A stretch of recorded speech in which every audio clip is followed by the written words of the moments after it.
Hey guys, in this video I'm going to show you how to fix overheating on your iPhone iOS 18, how you can basically fix overheating after the iOS 18 update if you're getting, messages such as this. So here's how you resolve these issues, guys. So first things first, what you're going to do is you want to check for background apps. So you want to start by closing any apps that are currently running in the background. Just double tap the home button or just swipe up on a newer iPhones, and you want to swipe up on the apps you actually want to close. This basically prevents any, unnecessary strain on your iPhone's processor, which can actually cause you overheating. And then what you want to do, guys, is you want to disable unnecessary features such as, location services, a Bluetooth, and Wi-Fi, which can cause your iPhone to overheat if left on constantly.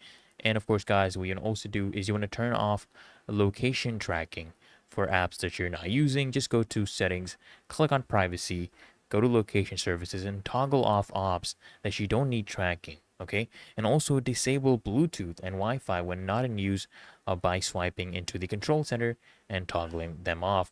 And of course, guys, what you want to do is you want to turn off background app and just refresh background app refresh. So what you want to do, guys, is you want to go to settings and then general, and then basically iOS 18 includes several apps that update their content in the background, which can cause, contribute to overheating.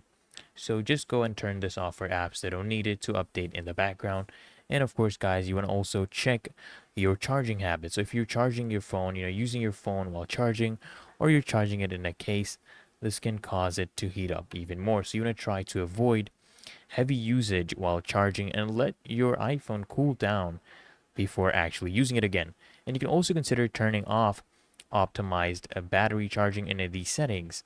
Okay, so go to settings, go to battery health and charging, and you can turn that off if it's causing you any issues. And what you can also consider doing, guys, you can consider reducing your screen brightness, because high screen brightness can actually also contribute to overheating. Just lower your screen brightness manually in the control center, or go to settings, go to display and brightness, and then just adjust it from here. And if the problem still persists, guys, from using all the above tips, then just go ahead and reset all the settings in your iPhone. Okay, go to settings, go to general, and then go ahead and reset all your settings. Don't worry, guys, this will not reset your data, will not erase your data, but it will just reset the system settings to their default settings, potentially resolving any software related issues causing the overheating. And I hope this guide was of assistance to you, and if it did provide any value to you guys, consider smashing the like button as well as subscribing to frequently asked questions, and I'll see you in the next one.